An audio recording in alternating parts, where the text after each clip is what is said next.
So you want to be a dungeon master? That's great. We're here to help. I'm Taylor. And I'm Justin. This week, we're talking all about balance. You might think that just means figuring out how to balance a combat encounter, but there's more to it than just that. Team composition, magic items, combat, difficulty class, session prep, they're all about balance. Some of the tips and tricks we'll go over may vary table to table, but having an understanding of the basic mechanics and the style of play that your table is after will all help in having a game that's fun and rewarding. So let's get into it. But first, we are fielding another question from a Patreon member, an Ancient Dragon gang member, Nub Muffins. I love that. What a name. Nub Muffins asked us this question via Discord. Remember, gang, you can join the Patreon, and then you get access to a private channel on our Discord, and your questions get a priority. So, here is Nub Muffin's question. What kind of things would you cover in one-on-one sessions for individual world building to help a player feel more connected to the world? They go on to talk about having some experience with some players have huge ideas, and sometimes they don't really know what they want or what they're going for. Mm-hmm. So I think that we kind of ran into this when we first started playing together. When I was playing Kaladin, and that I didn't really have a story that fit the narrative that you were going for. As far as my family situation and background and all this, that, and the third. And I think one of the biggest things as far as things to go over on a one-on-one session would be okay, what class are you playing? If you're going cleric, are you going to be a super duper holy person, or are you going to be kind of maybe an outcast or some kind of a recluse type of person who kind of worships in secret type of deal? Even just who starting, are you worshiping? Yeah. Right, exactly. Just because I think starting with class is going to be the easiest way to start fleshing stuff out, just because mechanically you've got the most stuff about that on your sheet. Yeah. And I think that it really is a good way to get vibes going for, however you want to move forward. But going over that, and then, as far as other things of getting them looped into the world, have some secret societies or some not so secret societies, or maybe just some group of we have the Zentrum mercenaries in ours, so maybe they're part of the Zents or something along those lines. Give them a group outside of the party to belong to. Yeah. I think there's so many ways to do it. I think that there's definitely some baseline things that can be figured out via class. You're a monk. Mm-hmm. Okay, cool. Where did you train? Right. And it can be these open-ended questions where it's not necessarily if I ask a player, where did you train? I'm not necessarily asking for the name of a place, right? Mm-hmm. More what vibes are you going for? Did you train in a monastery? Did you just have a singular teacher and you trained alone in the woods, just the two of you? Right. Or were you part of an academy school that taught martial arts, a la Naruto kind of thing? Or and then from there, for me, making sure that the player feels connected to the world is just piggybacking off of what Taylor said, is giving them NPCs, locations, and world information that is unique to their character. Mm-hmm. Sometimes it is tied in with other characters, just because one character is familiar or is a part of the Harpers doesn't mean that it immediately shuts off anybody else from being connected to the Harpers or something like that. Right.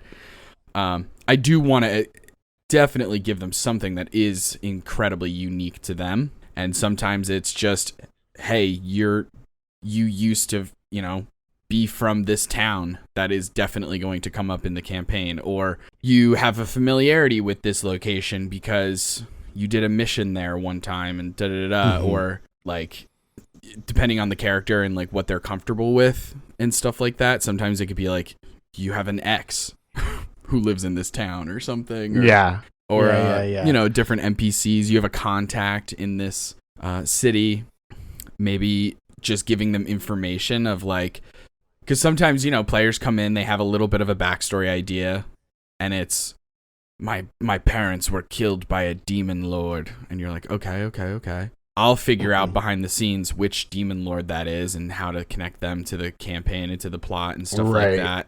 But then I'll talk to the player and say, how much do you want to know about this demon lord? Do you want it to be something that you figure out as the game progresses?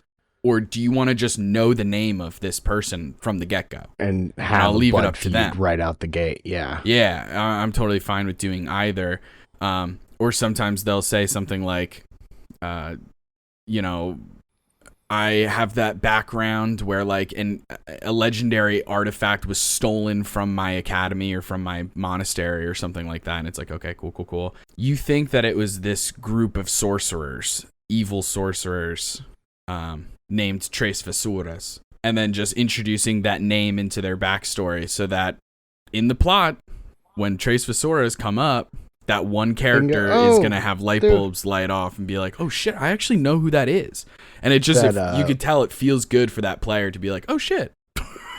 Yeah, that Leonardo DiCaprio meme where he's like, there it is, found it. Pointing at the screen, exactly. You pointed at the screen, yeah. Because I agree that like the biggest thing that you can do to loop somebody into the world is to give them unique information that the rest of the party doesn't have, whether that be some form of NPC contact or maybe just general information. Maybe you give them like a book or something like that is, unique to them, but also grounded in the world so that they have something when it comes to, exploration and stuff like that, exploring the world that you're in. They have something to contribute, even though they might not have known what they wanted to contribute at the start. You don't want to have them feeling left out because they couldn't come up with something. Yeah. Definitely. Yeah, it's a matter of asking questions and just trying to parse out. Obviously, if somebody comes in with one of those backstories that's just like a sentence or two, it is a little bit more challenging, of course, but it's also sometimes challenging when a player comes with you with 5 pages of insanely specific stuff too, being like, I was trained by Father McGregor in the Owl Monastery on Mount Olympus, and you're like, okay, wow, I wasn't planning on all of these proper nouns to be in it. Right. And so sometimes it's a give and different take. Conversation. Yeah, it's a give and take. It's a, hey, can we change Mount Olympus to Mount Waterdeep? Because I promise you Mount Waterdeep is showing up. Right. And if you're cool with that, then sometimes you can make little changes like that. But yeah, if the player doesn't really know where to start, then, it's a series of questions. And I think you get more comfortable as a DM the more you do it. And it comes down to being like, okay, what background is your character? Okay, we can start there. We can figure out you're a sage. Okay. Do you think that you were in a like modern library and stuff like that? Maybe it's a secret society kind of library. Maybe you're a sage who's kind of doing private study and is more of a researcher who's out on the, the information front lines, as it were. Right. Or something, and then just building off of those different tropes. Yeah, and in both of those cases, you can give them either, in the case of like a modern library with other scholars around you, you can give them a bunch of NPCs and stuff that they can talk to or go to for information. On the other hand, if they want to be that reclusive, hidden researcher or whatever, they've got a secret notebook that they carry around that has all of this information in it that they can access at a later time. Yeah, for sure. And if they're like a newer player, you don't have to overwhelm them with like lists of NPCs. You just give them, here's what I do at least. Okay, you're connected to this library organization. Here's your boss. And that's all you give them. And then when they get there and it actually is like shit is happening, then you say, hey, you actually know the front desk person. Their name is Gregory. And so it's like there's already built in, you already know Gregory. You don't have to make persuasion checks. There's already a rapport there, blah, blah, blah. And you're kind of figuring out on the go. Because, like, we have a player who's part of a library organization, and it's supposed to have hundreds of members and all this shit. We've met 4. A handful? Yeah. Because there's no reason. It's just, there's a million different members and stuff like that. Here are the ones that we're going to be interacting with over and over and over again. Because that not only keeps the note keeping simple for myself and for the player, but it also allows us to have character development in an NPC. Right. Like we got to see there was one specific Zara, very standoffish, like borderline mean front desk person. Russian accent, was very like, all right, whatever, go inside, I don't care.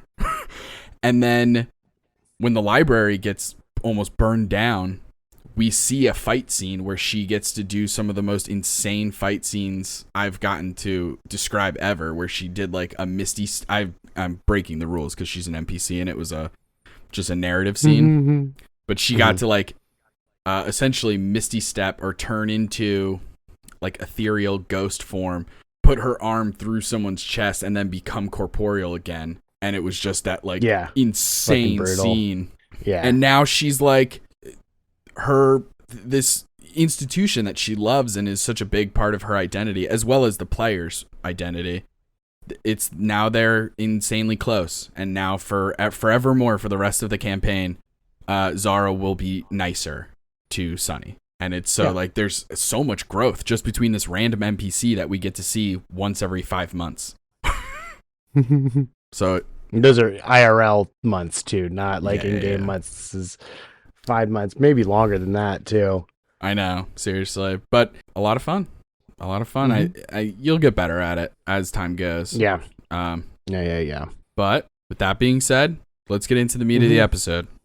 Sure. So we're talking about balance today.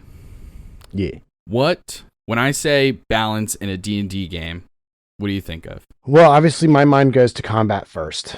Naturally. As far as when it comes to balancing, it's the most mechanically challenging thing to get right. And by balance, I mean you don't want it to be too easy and you don't want it to be too difficult.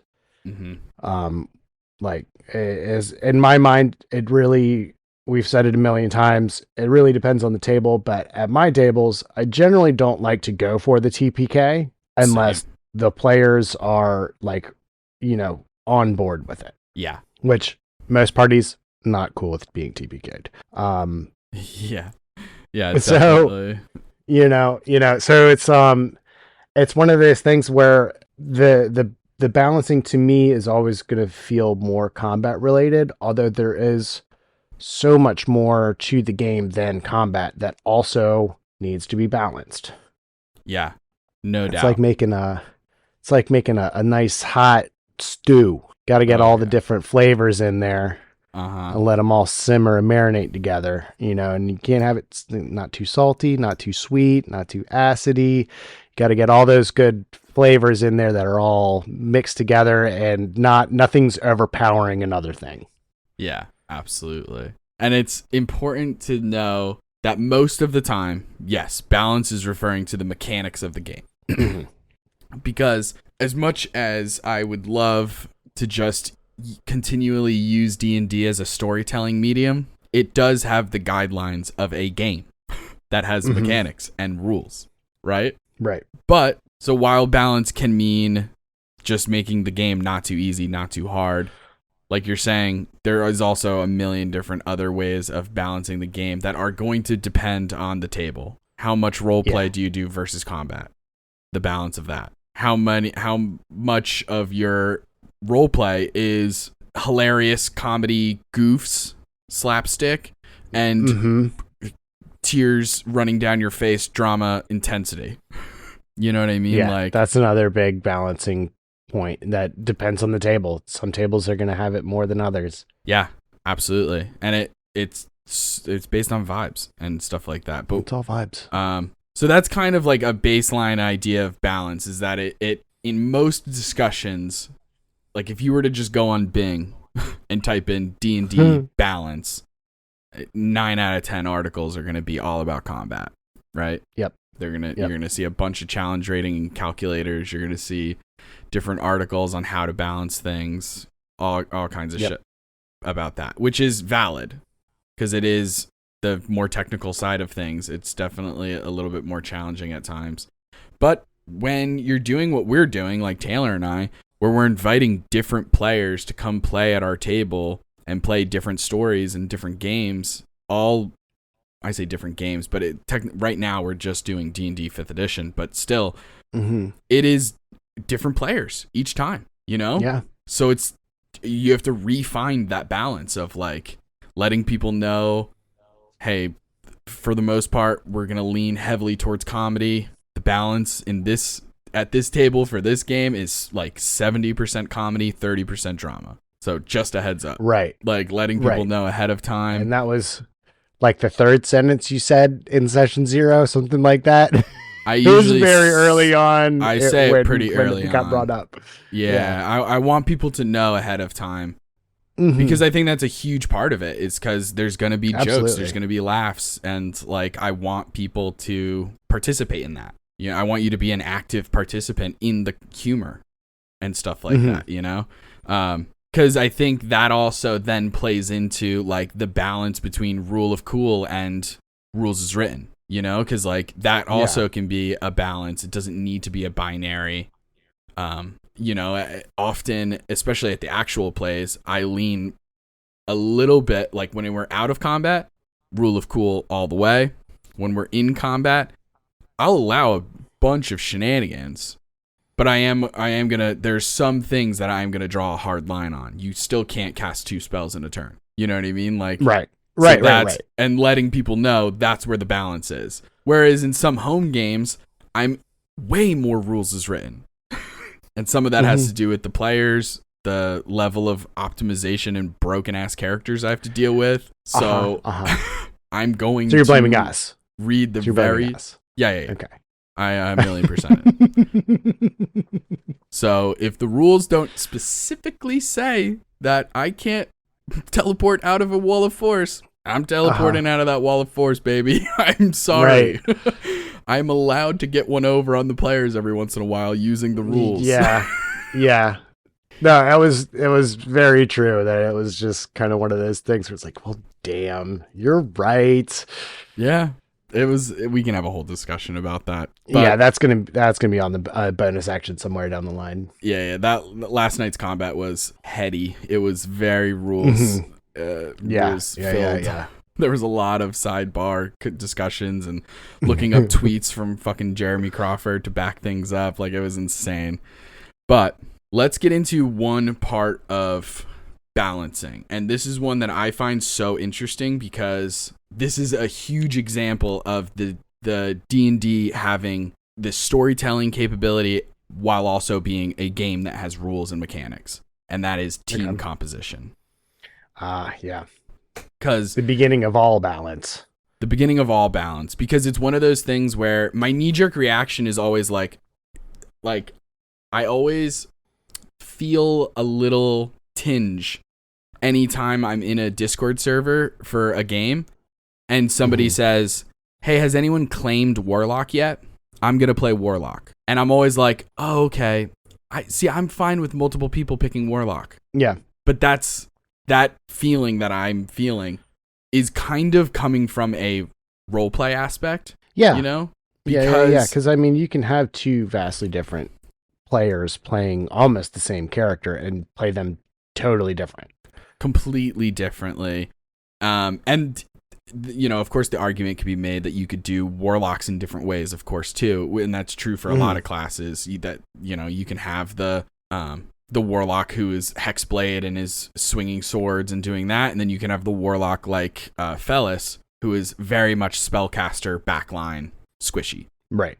So you could also do a warlock. But like, for example, if one person wanted to play barbarian and another person also wanted to play barbarian, it's a little bit more challenging to have barbarians be like totally different roles, as we've mentioned. in the beginning of every class episode, we almost every single class episode, we discuss the role of each class. For example, tank, healer, DPS, support, etc. So yeah, and I feel like that kind of comes down from like almost a video game standpoint of playing games for a while, especially games like World of Warcraft or Final Fantasy 14 or whatever, where there are these MMOs where each player is basically designated a slot for raid purposes and stuff like that. Just because if you don't have them, you're not going to be able to finish the raid. Whereas in D&D, that's not necessarily the case. If you don't have a designated healer, that's okay. There are ways around that. Absolutely. Yeah. That's exactly what I want to talk about. It's a lot more fluid. Team composition can be incredible. It can be so fun. There's so many interesting teamwork things that can happen. It is going to change how you balance encounters in terms of combat, which we'll get into. But like, it's incredible when the team all fits together perfectly in that way, where you have a lot of the roles covered and stuff like that. But to Taylor's point, it is not mandatory. It doesn't mean you're automatically going to fail every fight in D&D if you don't have a designated healer. Because there are lots of ways to supplement it. Yeah, I mean, a big part of it would be, if you don't have a healer, then, you can tweak the combat so that it's maybe they're not hitting as hard or something along those lines. Or you can give them some kind of a magic item that does healing. I mean, potions, obviously, but maybe you give somebody like a staff that's got a certain amount of charges of cure wounds in it or something like that. Yeah. Where you don't necessarily have to have somebody be a healer, but they do have heals that they can put out. Exactly. Yeah, for sure. A necklace of prayer beads to give them access to a couple uses of lesser and greater restoration. Yeah. Giving them one or two scrolls of revivify. Yeah. Scrolls are really good too. If you really wanted to or something like that. Like, there's so many different ways to do it. But even like how often are combats in between long rests? Right.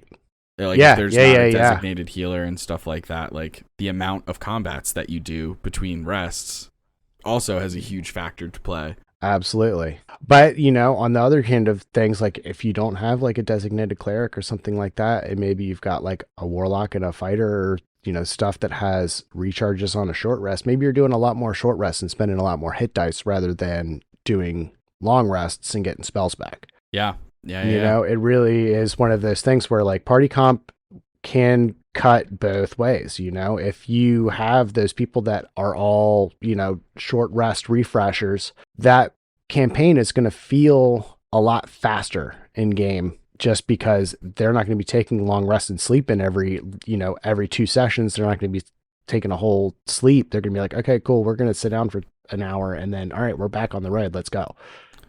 Yeah.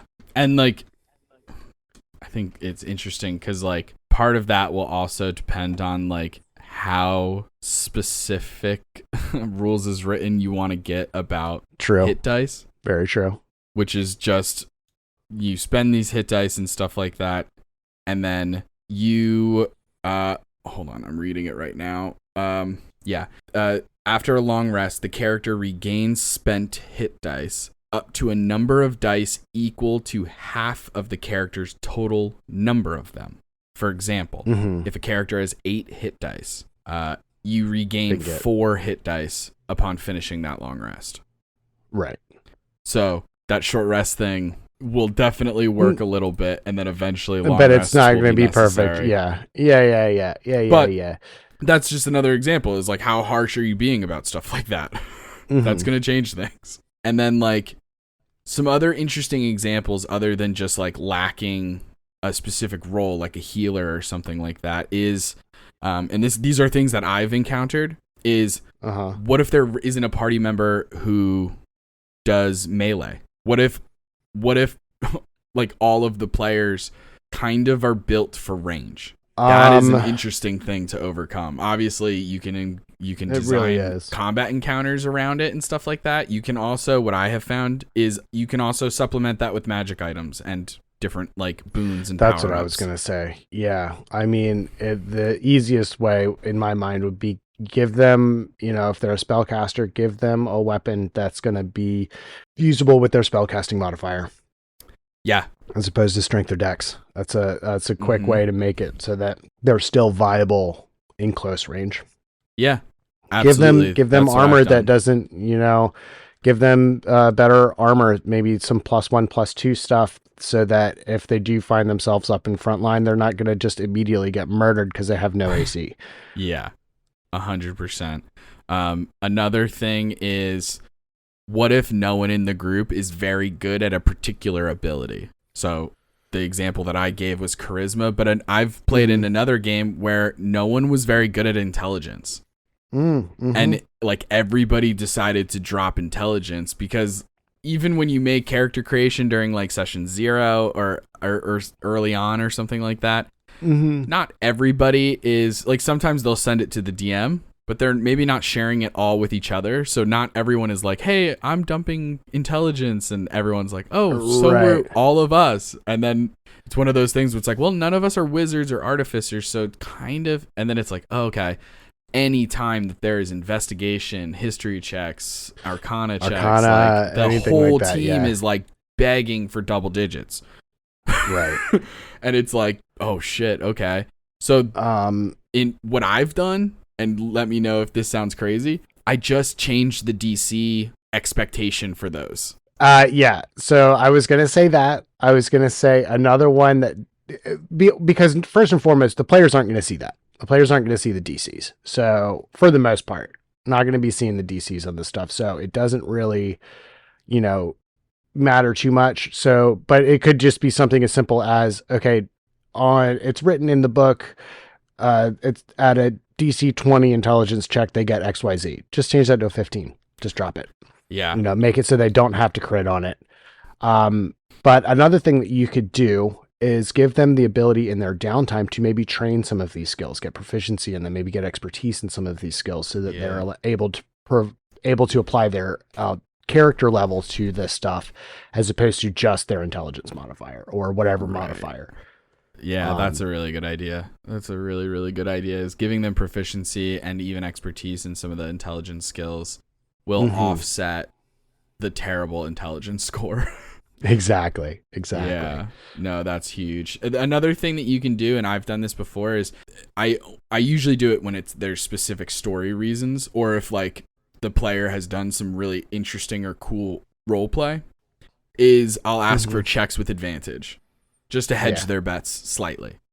You know what I mean? If Taylor's like comes up with a really cool example of something, then I'll be like, oh shit, that's a great point. Make a persuasion check with advantage. Or if it's like, oh, Fellis, your character has deep connections to the Seelie Court and the Unseelie Court. I want to give you information about the Unseelie Court. Your character has the most reason to know this.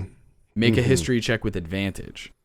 Yeah, I want to give you the information. I want to tell you this stuff. Like, I don't want this to be an insurmountable goal.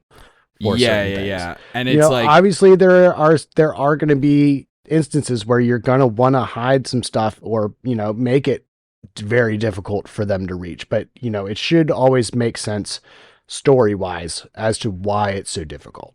Yeah, absolutely. And also, like, we all know in these examples, this isn't the type of information that the party needs to know right now, right?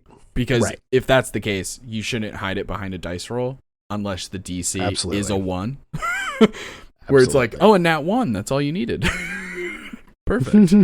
Perfect. But yeah, so that's just another example, because I've had that. Some characters. Oh, you rolled a nat 1 on this intelligence check. That makes it a -1. Awesome. Perfect. That's what I was looking for. Perfect. I made a negative DC on this one. Exactly. So there's so many different ways to supplement things when it comes to team composition and stuff like that. I think as long as people aren't stepping on each other's toes in a way that frustrates players, because I've had that happen before too, where like I reach out to a player and I'm like, dang, did you know you could take this spell? And they're like, yeah, but so-and-so has that spell. And I'm like, oh, okay. Interesting. Who decided that only one of you can have this spell? And so sometimes you have to have these discussions. Session 0 is a great time to do it, but of course, check-ins as the game is going and stuff like that. Because I've had that happen. It's different when you've got a game that's running for years. Yeah, definitely, absolutely. And then we already talked about the healer a ton. Yep. But team composition is a really interesting place for balance in my eyes. Yeah, it's it's definitely the best place in my mind to start when you're thinking about balance for the game itself, is to think about the party as a whole and how what they're all capable of. And then you move on from there as far as setting DCs and picking monsters and picking settings and this, that, and the third. Yeah. It all kind of stems from this party composition that we're talking about right now. Yeah, for sure. Absolutely. And then we're going to get into balancing vibes and stuff like that. So I'm using vibes as a big umbrella term, but like combat versus role play. Let's start there. How much combat do you do versus how much role play? Like if you're breaking it down, I know technically D&D has like 3 pillars of play, blah blah blah. Fantastic. Yeah. I'm down for that. I consider exploration to be part of role play in my mind. Yeah. Because it is that same. It's in my mind. It's in combat, out of combat. Yeah, it makes it a little simpler.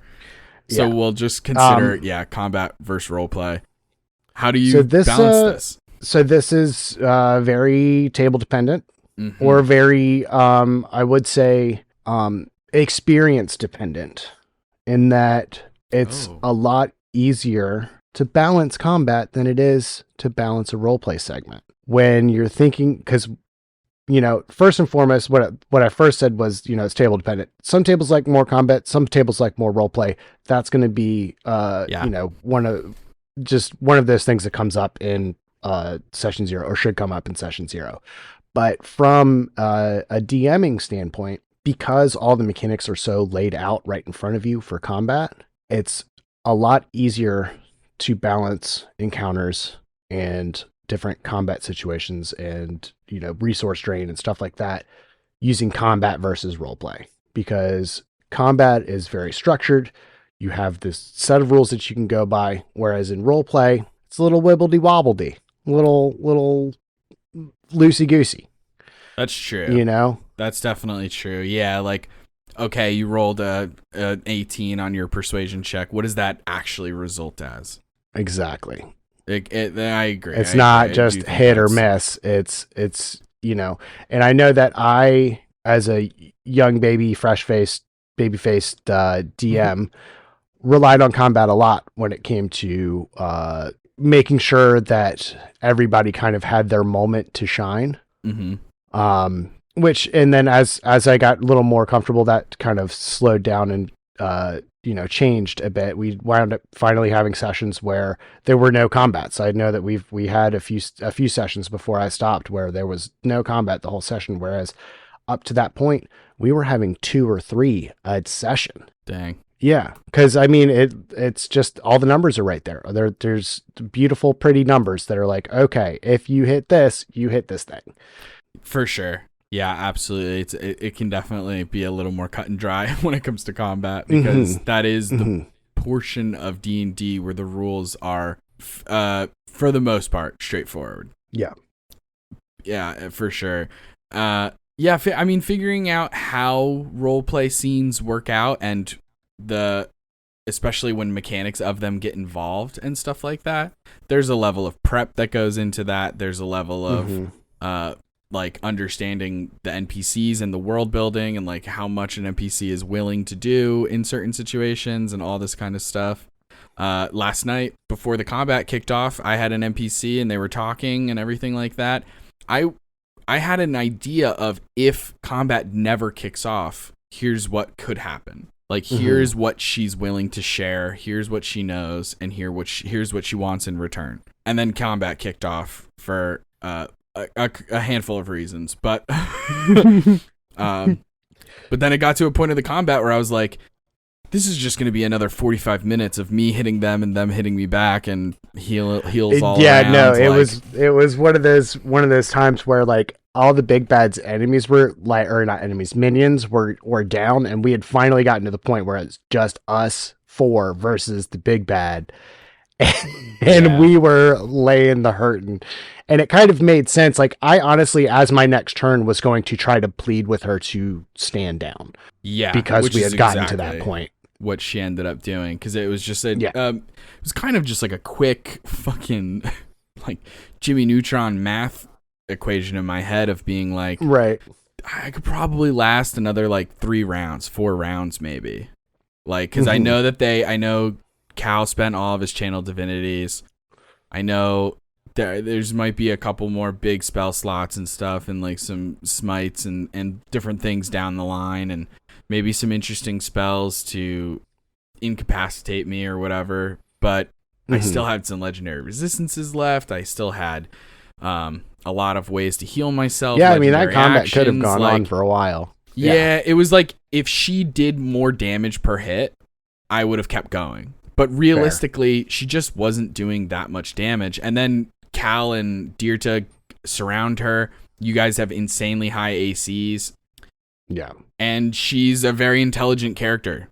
Why would I hit the person with heavy plate mail when I can hit the person with leather armor?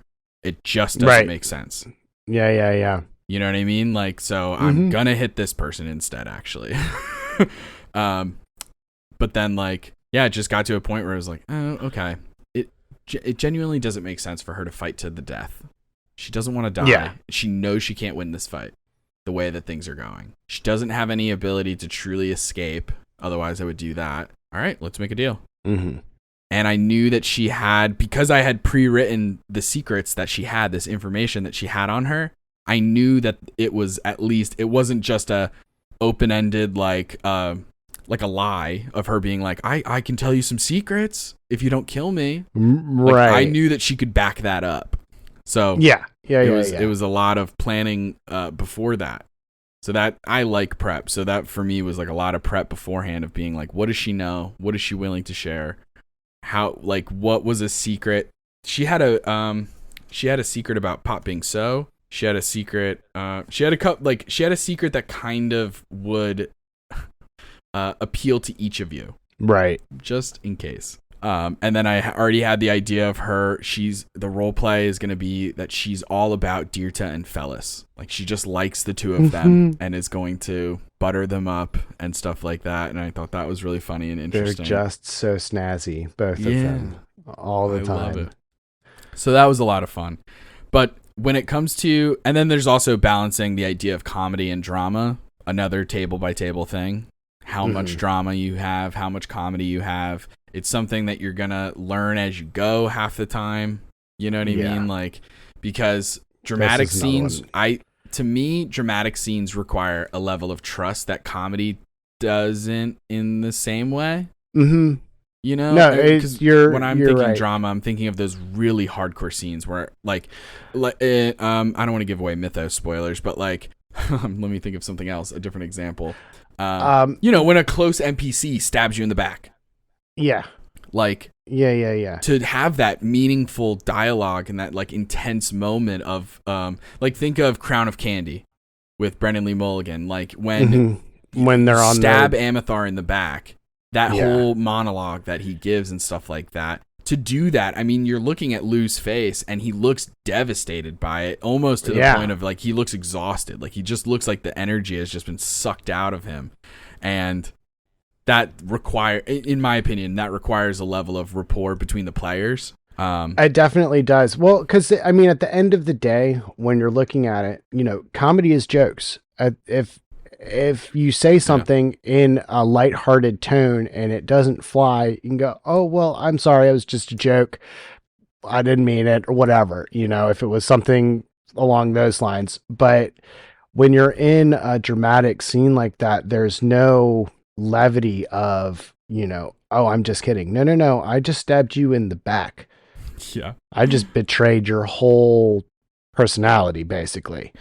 Yeah. So when it comes to how much combat versus how much roleplay, when it comes down to how much drama versus how much comedy, how do we figure those things out? And the easiest is, what does the table want? Yep. Like, what is the table looking for out of the game? And that can change game to game. Even if the table remains the same, It could change game to game. It could be like, hey gang, this campaign, all about the goofs. This next campaign is hardcore survival horror. Death at every corner. And then it's like, but what if there's new players? What if it's a new table? What if it's a new DM and all these things? How do you figure these things out? Communication, baby. Mm-hmm. You talk about it. You talk about it. Let's talk about it.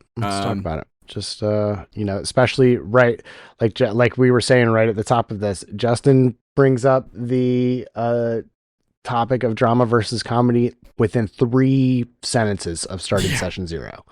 Yeah. Of how we're doing a dramatic game this time, or we're doing, a very funny, goofy, which a lot of them are funny, goofy, which I love, but that's just because I love laughing and making people laugh. So samesies.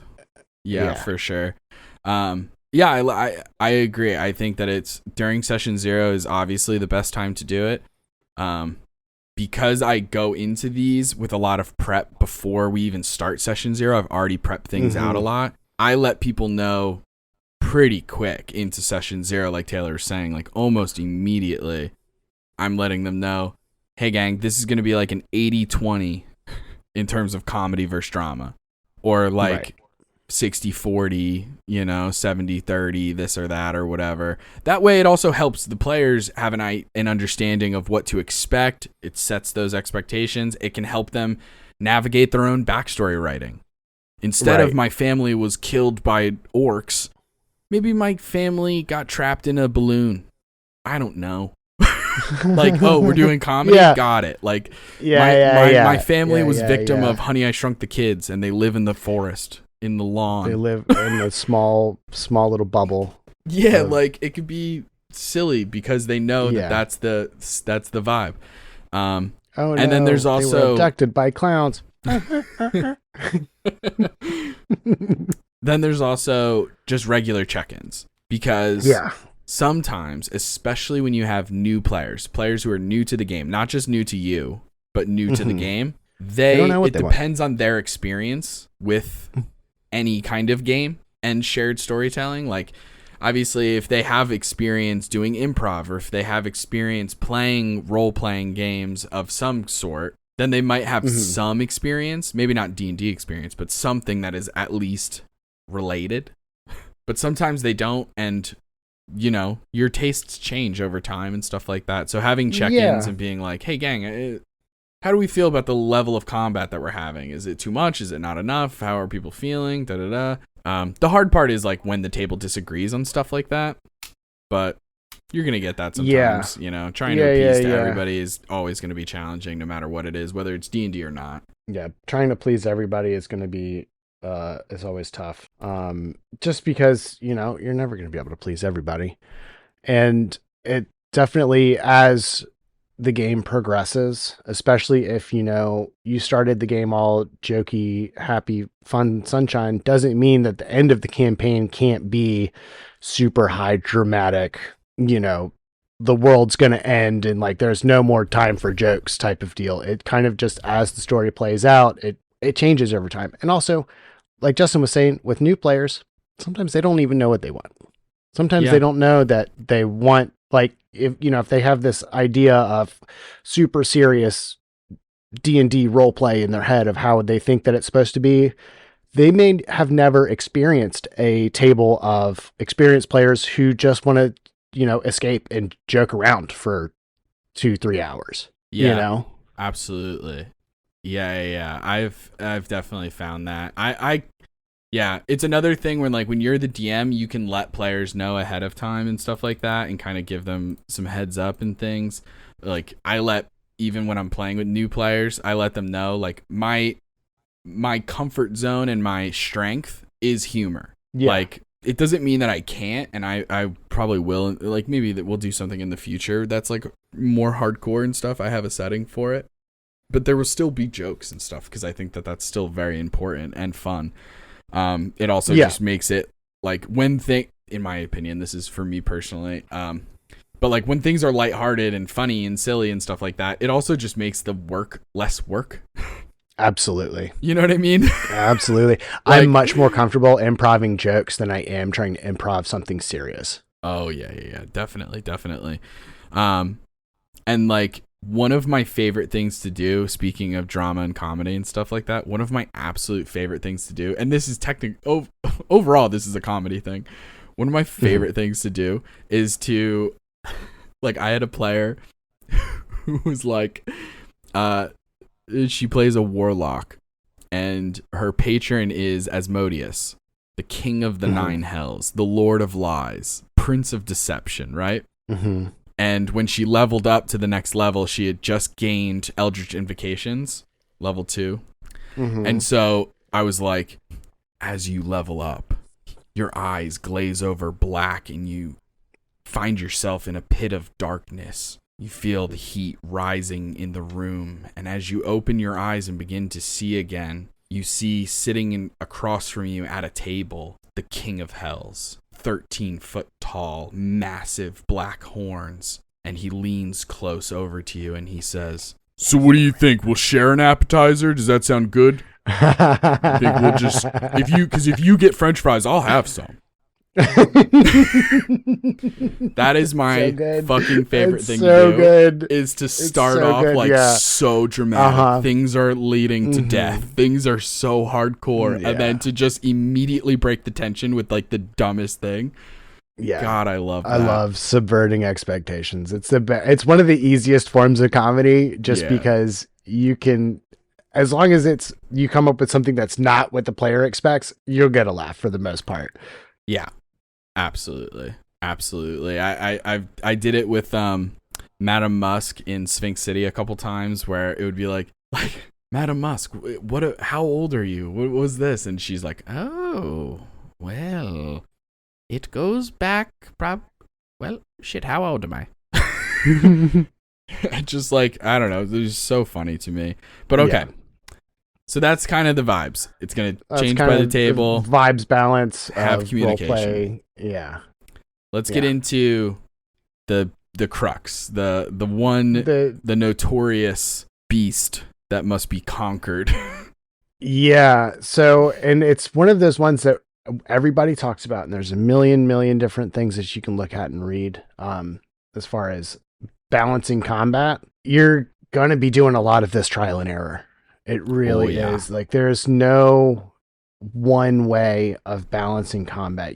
There are a million different ways that you can kind of sort of start looking at it, but at the end of the day, it's going to depend on your players. It's going to depend on how optimized they are for their class. It's going to depend on how, well they work together as a team to accomplish goals in battle. There are definitely, a million different things that you can do to balance combat. And we're going to go over some of the most important tools for that. But just know that, like, you can follow what we're saying to the T and still have an unbalanced combat. It really depends on the players. Yeah. I still have combats all the time that either are insanely overpowered or completely underpowered. It happens all the time. Because you truly never know. Unless you're like, I don't know, like painstakingly going over every player character sheet before each combat to be like, what spells do you have prepared? And like really looking at it like that, which is, I think, is a little metagamey to the point where like the monsters don't know. Right. The world doesn't know that this person has this spell prepped. Right. Like, they don't know who has counterspell until somebody casts counterspell. Right. Exactly. Like, so, and this is also going back to the one of the reasons why I said that the combat roleplay balance is based on experience. The timing of it's a lot easier to plan for combat time than it is to plan for roleplay time. Sometimes the roleplay will take 15 minutes. Sometimes it'll take 2 hours. Whereas with combat, you have a set number of enemies, a set number of players, a set whatever. You can pretty much gauge how long it's going to take based on how many things are on the field. True. I have also seen combat sometimes take way less time than I think, or something like that, or sometimes way longer, because like players just make weird decisions that you're not prepared for, where you're like, True. oh wow, okay, this guy is almost dead, but you've decided to spend 2 turns healing. Huh. Right. I've done that for sure. 1,000% I've done that. That's the thing is, how do you get better at balancing combat? Practice and experience. Just more combats. doing it. Yeah. Just doing it and figuring things out. And it changes. You could have all the practice in the world and then get a new adventuring party with new character abilities and stuff, new spells, whatever. It throw everything you thought you knew out the window and start over practically. Right. There's so much nuance to it. And like the system that D&D wants you to use in your efforts of balancing combat is something called challenge rating, CR levels. So if you go to our Patreon, we have Monster Matchmaker is a series of episodes of bonus action where Taylor and I just talk about our favorite monsters, and it goes by CR level. So we'll talk about, our favorite CR8 level monster is this or whatever. Yeah. My understanding of challenge rating is that it's kind of an average between, and a lot, like, we don't get to know some of this stuff. This is just, but technically each monster has 2 CRs. They have an offensive CR and a defensive CR. And then they average those out, and that's how you get the overall challenge rating for a particular monster, which is why sometimes when you're looking at all the monsters of a specific CR rating, you get these fucking wild discrepancies. Yeah. So like the example that I've given to Taylor and I, a Mimic and a Silver Dragon Wormling are both CR2. So Mimic has an AC of 12, Silver Dragon Wormling AC of 17. Mimic has 58 hit points, Silver Dragon Wormling only 45. Mimic, 1 attack, max damage 19. And then it has other little abilities. It's, you can't tell what it is until you open it up, or it has like an adhesive quality to it, so it kind of grapples. Yeah. But then the Silver Dragon Wormling, its main claw attack, 14 max damage. So technically the Mimic can do more damage on a single attack if you don't include the Silver Dragon Wormling having a fucking rechargeable breath weapon that can do 32 damage in a cone. Right. So that's huge insane. Differences between those two monsters, but they want you to think that these are both equally challenging. And I don't think that that's actually what the creators want you to think, but it's hard when if you're just rocking, if you're just only going off of CR rating, it can be incredibly misleading at times. Absolutely. So another thing that I've seen in the DMG for when it comes to balancing combats and stuff like that is to also look at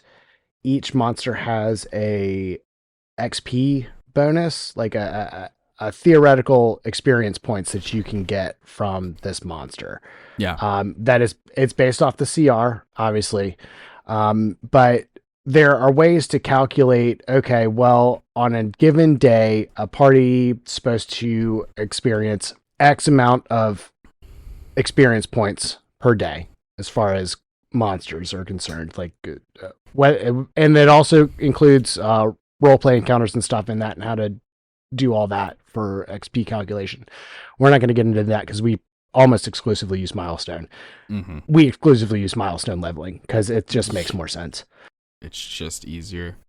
It just makes more sense. But as far as the knowledge of what monsters to put into what combat, you can, depending on how many you put in there, you will multiply that XP value or divide that XP value if a big part of it is action economy. Mm-hmm. If your players have a lot more turns than the enemy is naturally going to have a lesser value. Yeah. Because it can only go once versus the party's 4 or 5 times. Yeah. Absolutely. That's why a lot of the higher CR monsters get legendary actions, stuff like that. Yeah, to and why, it all like, back in their favor. Even like, for example, the monster that we fought last night was a CR 15, but as soon as you put it in its lair where it has lair actions, now it's a CR 16. Yeah. So it went up just because it gets this extra thing it can do on initiative 20 every round. Exactly. Yeah. Which was So, clutch. take that CR with a grain of salt. The way that it's kind of supposed to work out, I think the way that it's like kind of labeled or set up is that like a CR2 monster is supposed to be attacked by a party at level 2, or maybe multiple of them at level 2 is kind of how I've always planned things. Usually what I'll do when it's coming to combat or something like that, where I'll go higher level. So like say I have a party of 5 level 10 people. Mm-hmm. I'm going to put a CR 10 or 11 in the combat, and then like a smattering, maybe 2 or 3 CR 5s that are lower level, but also skew that action economy back to my side versus the player side. So it's not immediately a blowout. Right. Yeah. And it's so hard because it's so hard. It really is so hard. So there's so like, much nuance to this. Because it's like, how many players are there just in general? Exactly. If there's 3 party members versus 5, that changes everything. Absolutely it does. Because it changes not only the action economy in terms of on the player side of how many actions they get during the turns, but also the number of targets. So damage spread also changes drastically from that. That's like anytime a player is playing a rogue or they have the blink spell, it's a double-edged sword. Because it's like, you're great at hiding. That's one less person for the monster to attack. They're gonna attack your friends now. Right.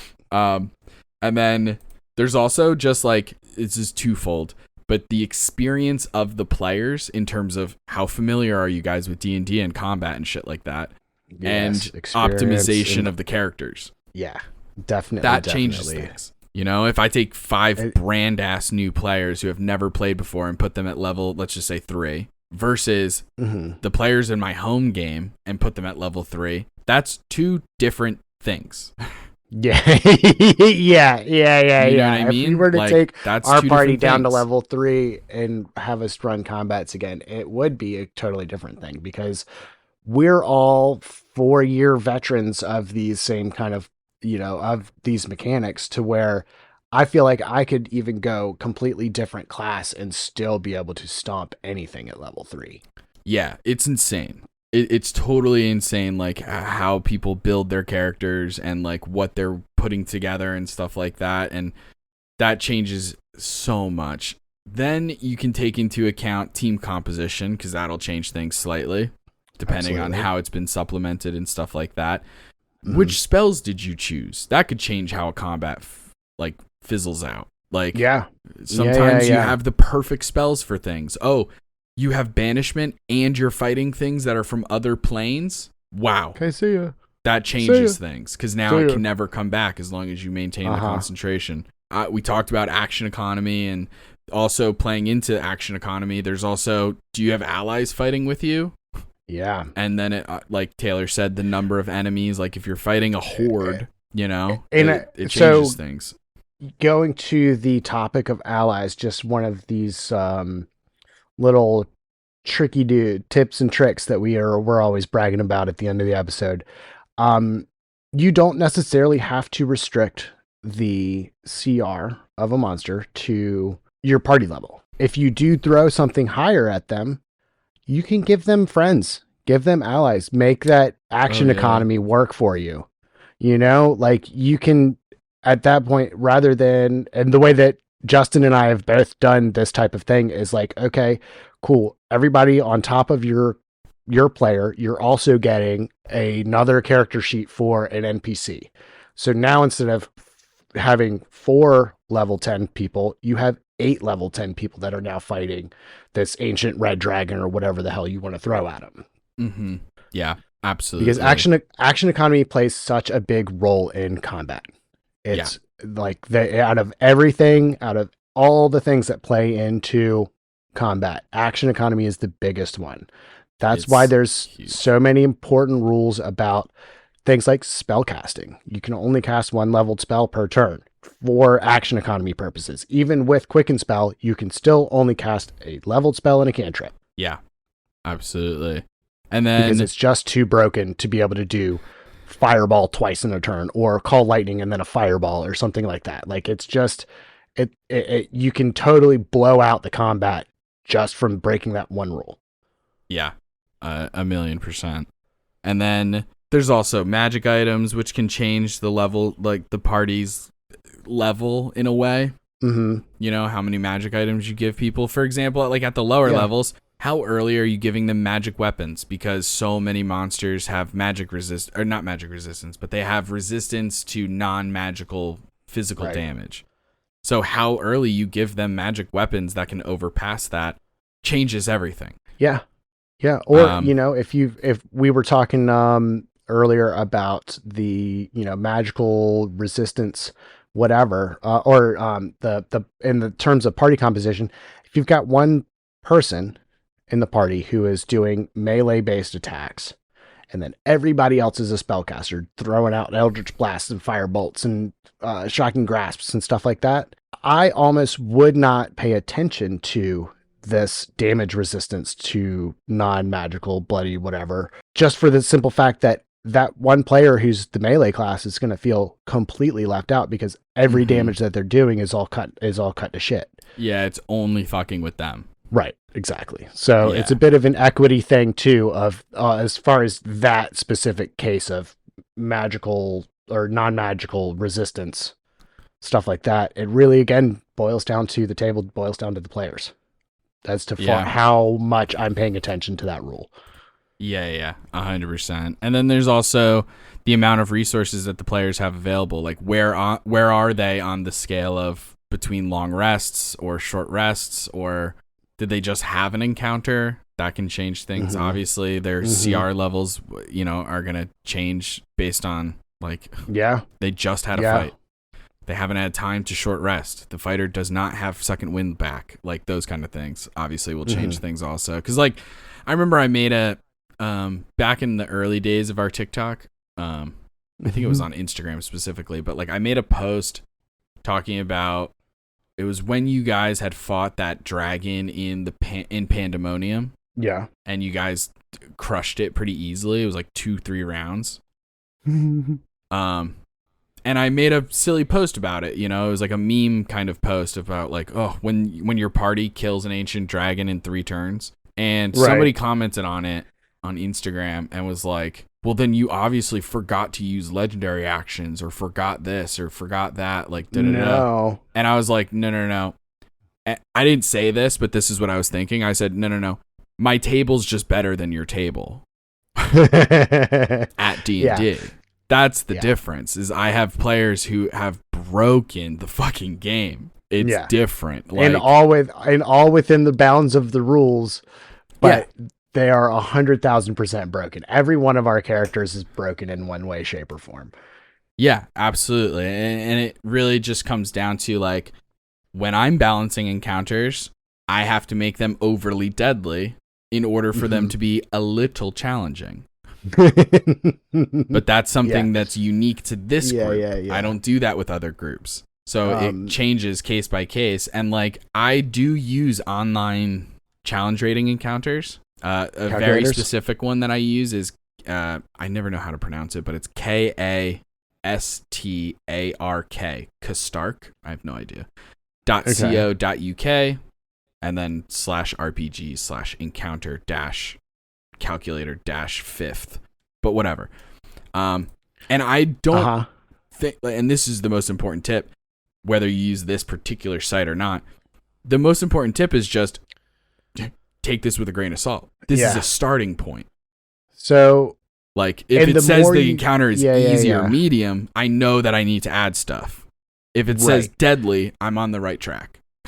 Right. So, and that's a big thing, is building encounters.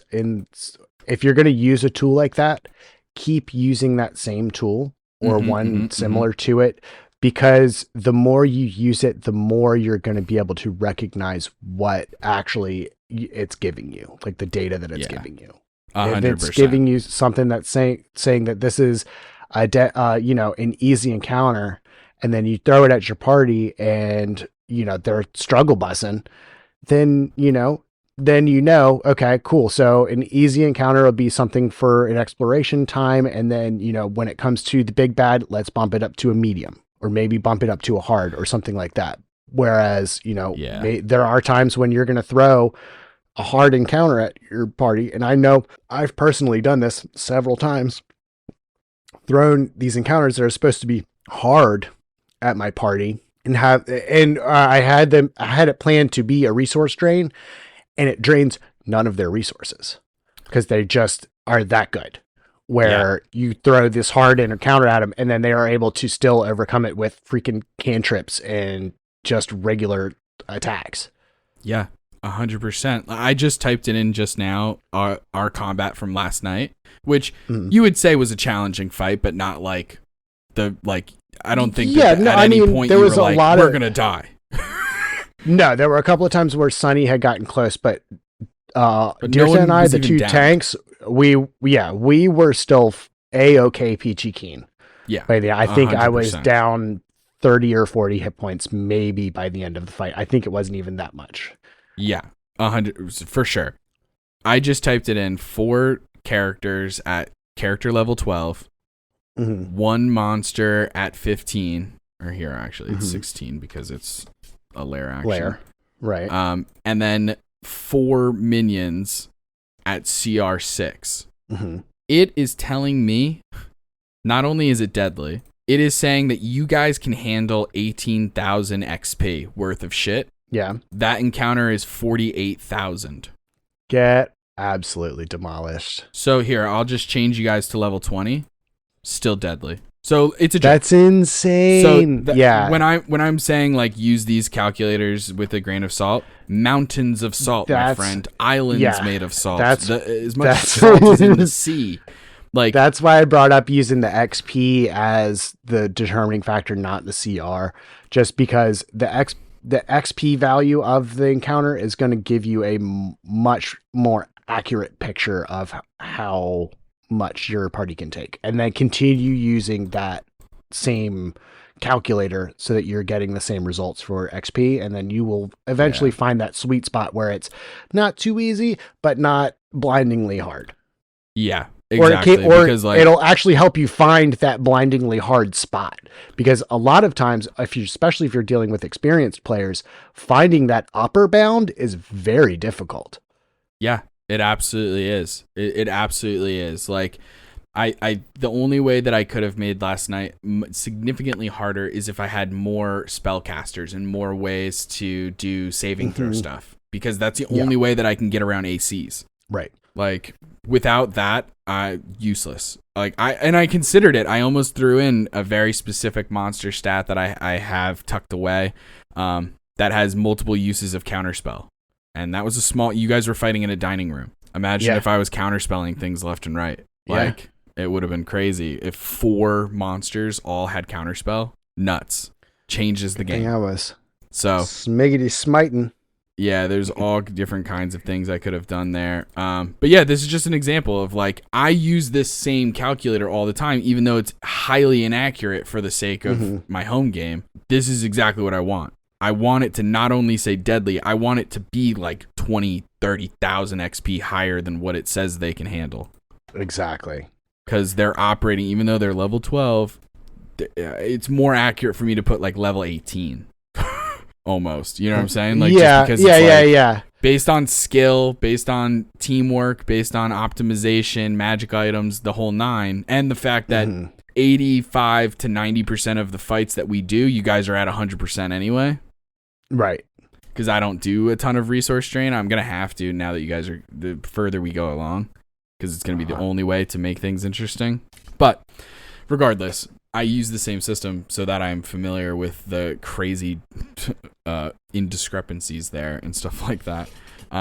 Yeah. And then I think the last thing kind of about balance, like another thing to consider when it comes to combat, is how length of campaign can play a factor in how you're balancing combat. Because you can have encounters, like combat encounters, that are intentionally easy or intentionally hard. But how often you do that and, stuff like that, it depends on the campaign and the length of the campaign. Absolutely. if I did that, like for Mythos was 4 episodes. So like if I made one of the combats, because there's only 2 combats, if I made one of the combats like so incredibly easy and made the other one, or if I made both combats where I was truly like fucking with your guys' weaknesses, like I had your character sheets, if I exploited your weaknesses the entire time, oh, counterspell, his AC is 25, blah, blah, and I was just doing that for both combats, it would be like, what the fuck, man? This sucks. Yeah. Yeah, but yeah, then yeah. also, if I make it too easy because there's only 2 combats, I can't just be like, oh yeah, they're weak to all of the things that you guys do.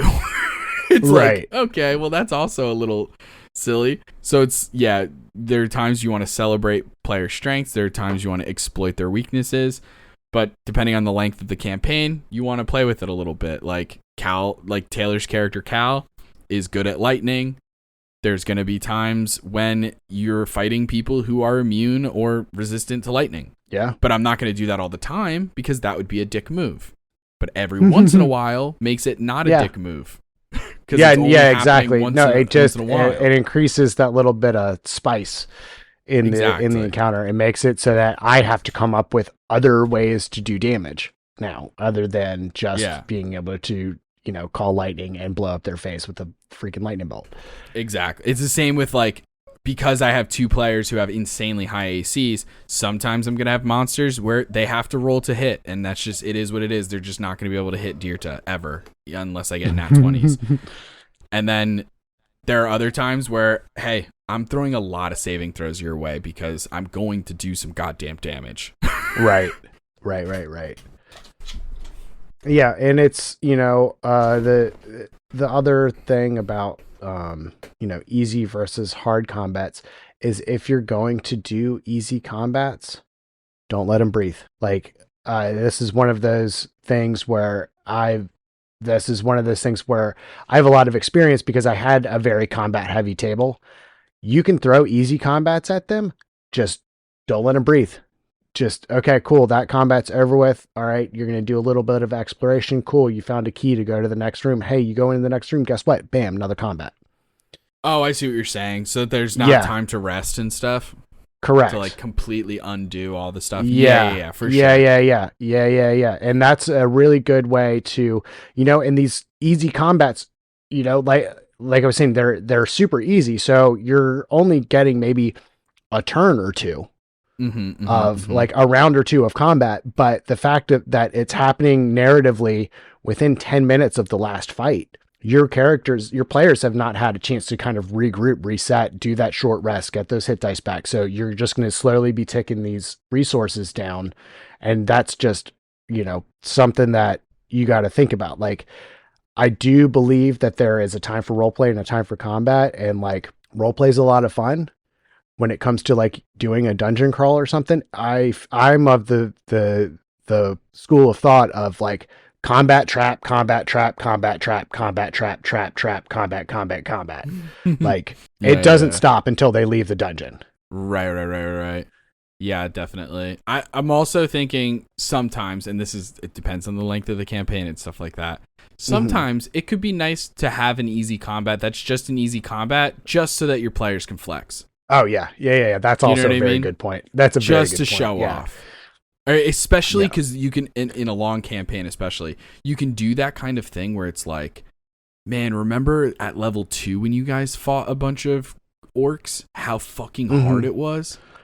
Yeah. Now you're at this level, those same orcs are like, look who it is. And then just get blown to smithereens. Absolutely blown away. I think that's fucking awesome.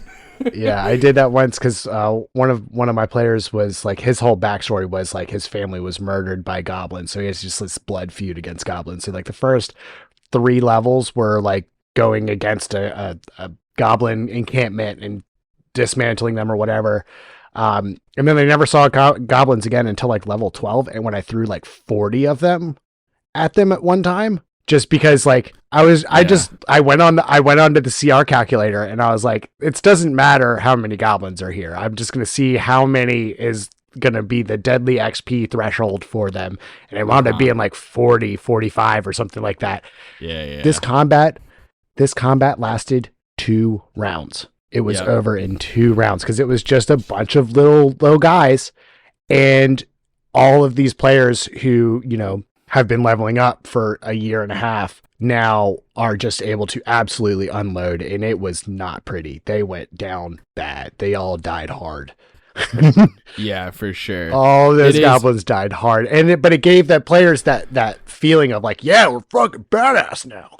Yeah, that's a really cool way of going about it and stuff like that. And I mean, for me, obviously I'm so often in the role of DM, but for me to feel like badass, I always feel badass after a nice cool glass of water, straight from the tap, baby. Which, by the way, a lot of tap water has some weird stuff in it, especially New Jersey. I just found out recently, so I am gonna be hitting up Big Milk to see if they'll take me back. Okay.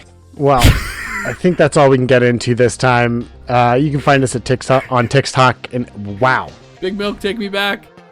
Well, that's all we can get into this time. You can find us on TikTok and Instagram at Soyouwannabeadm, or you can ask us a question at soyouwannabeadm@gmail.com. If you like the episode, don't forget to give us 5 stars and a review wherever you found us. Check out the Patreon and Twitch with the link in the description. Join us next time for more Dungeon Master tips and tricks. Bye. See.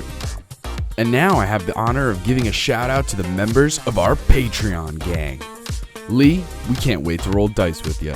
Nub Muffins, may Paylor's light shine upon you.